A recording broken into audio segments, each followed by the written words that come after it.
Hello les filles, je suis ravie de vous retrouver pour cette nouvelle vidéo dans laquelle nous allons voir comment faire un calendrier pour Ramadan. Pour commencer, vous allez avoir besoin d'une plaque en carton. Donc ça peut être une plaque que vous trouvez dans un emballage ou un carton qui a servi pour recevoir un colis. Vous aurez besoin d'une lame ou d'un cutter, ou si vous n'avez pas, d'une paire de ciseaux, d'un petit bout de scotch, 2 feuilles de papier et moi je vais utiliser, puisque j'utilise une lame pour couper mon carton, un tapis de découpe. Donc là nous allons commencer par faire la forme de base sur notre carton. Pour cela on va prendre les feuilles de papier et comme moi mon calendrier va être un petit peu grand, je vais utiliser 2 feuilles que je vais coller l'une avec l'autre grâce au petit bout de scotch. Donc là, toute cette étape là, c'est uniquement en fait pour préparer le gabarit qui servira pour le support de base de notre calendrier. Donc, mes petits bouts de scotch.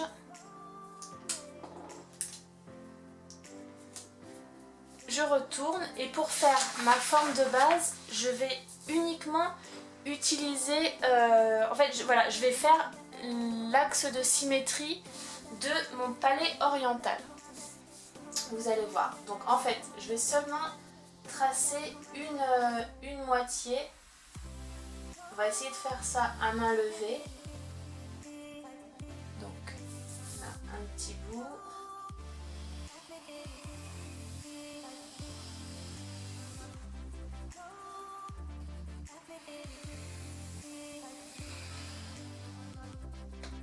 Et je vais utiliser une paire de ciseaux pour découper cette partie de mon gabarit.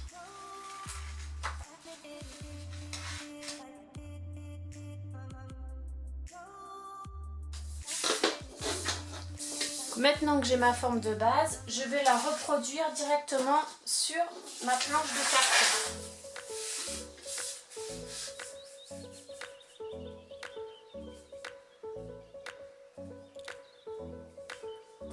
Avec mon crayon de papier, je fais tout le contour. Du coup, pour qu'on ait deux côtés qui se ressemblent vraiment, en fait, on va simplement retourner notre gabarit pour faire l'autre partie de notre porte orientale.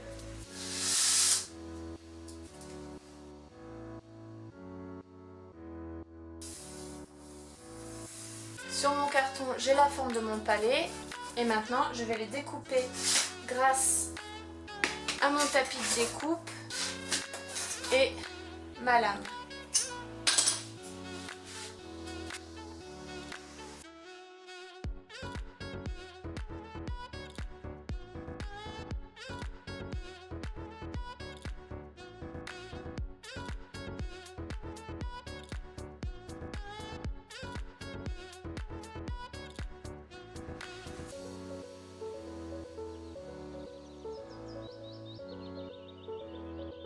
Je vais utiliser la peinture Ripolin, la teinte fleur violette, et puis du coup là j'ai pas besoin de pinceau puisque le pinceau pour le coup est intégré avec le pot. Je prends une autre plaque, vous pouvez utiliser du papier journal ou de la pub pour éviter de tacher le support d'en dessous, et on commence à appliquer une première couche de peinture.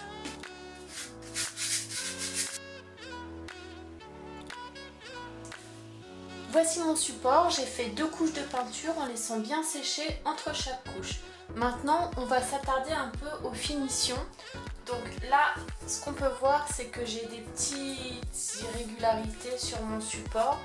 Donc ce que je fais, je prends une paire de ciseaux et j'arrange tout ça, je découpe tout ce qui déborde, qui fait pas joli. On peut utiliser soit une paire de ciseaux comme moi, ou si vous avez du papier à poncer ou une cale à poncer avec un grain plutôt fin. Là, j'ai un petit bout de carton qui dépasse. On le coupe. Voilà. Et c'est facultatif mais ça fera un rendu plus joli. On peut coller quelque chose pour décorer, pour délimiter bien le contour de notre surface. Plusieurs possibilités. Donc soit vous avez un pistolet à colle et dans ce cas vous mettez un filet de colle et puis vous ajoutez du galon comme ça en pleine bordure. Donc il y a du galon à pompons, du galon style dentelle ou avec des petites franges comme ça. Si vous n'avez pas, vous pouvez aussi utiliser de la laine. Donc toujours avec un pistolet à colle en collant de la laine juste sur le contour, tout le long de la surface. Et aussi une autre idée, du coup là vous n'avez pas besoin de pistolet à colle, c'est plus rapide et plus simple, c'est d'utiliser du masking tape. C'est ce que je vais utiliser pour ma part. Je vais prendre du masking tape doré et je vais en coller sur tout le contour de ma surface.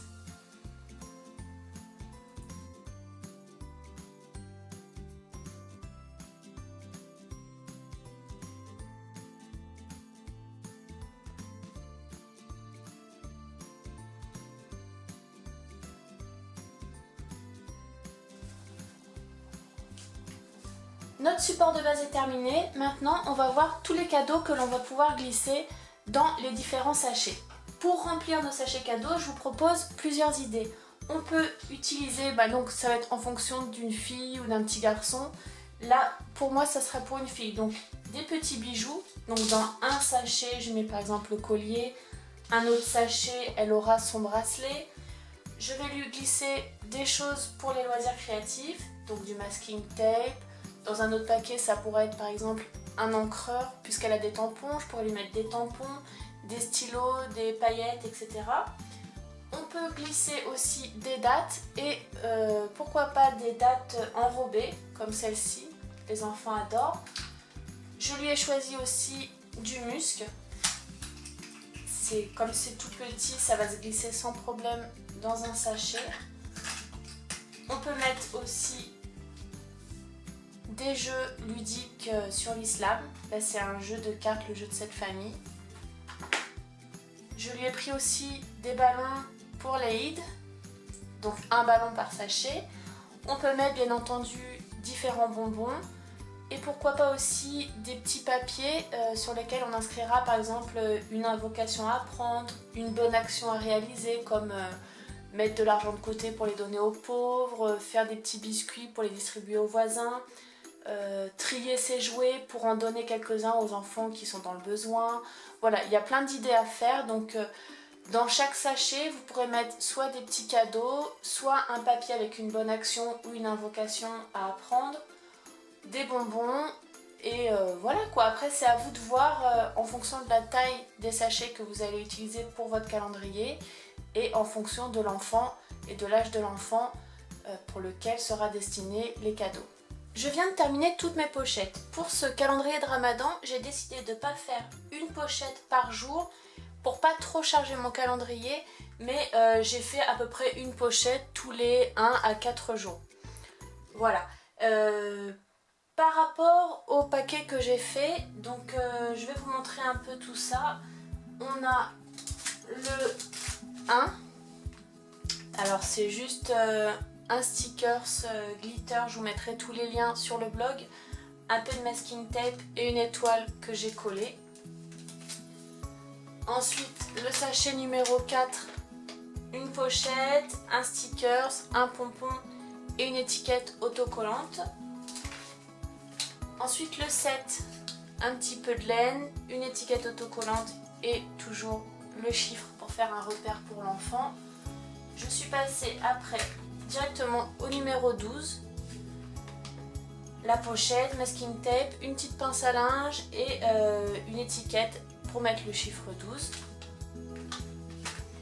Ici j'ai utilisé la technique de l'embossage, je vais vous mettre le lien sous la vidéo ou directement sur la vidéo. Donc c'est une lanterne grâce à un tampon lanterne, le chiffre et une étiquette. Le numéro 18, c'est juste un petit ruban décoratif, une branche et une pince à linge.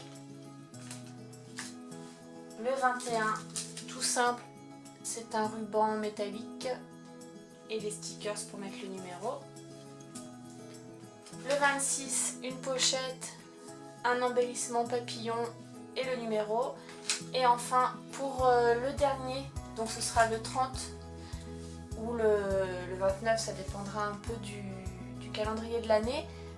C'est un tampon, donc la technique de l'embossage, une étiquette et voilà. Là il me reste à coller tout ça et ensuite notre calendrier sera presque terminé. Pour le coller, on peut utiliser un pistolet à colle si vous avez, sinon des pastilles double face ou encore de la colle tout simplement. Pas sur les quantités, surtout si les cadeaux qu'on a mis à l'intérieur sont assez lourds et ici en l'occurrence c'est le jeu de cette famille.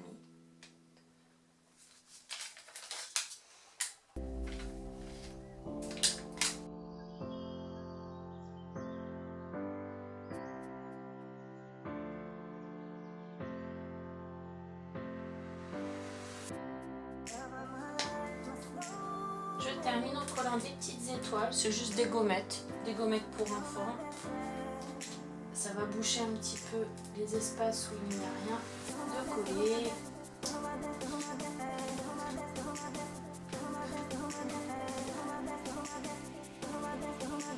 Et voilà, notre calendrier est terminé.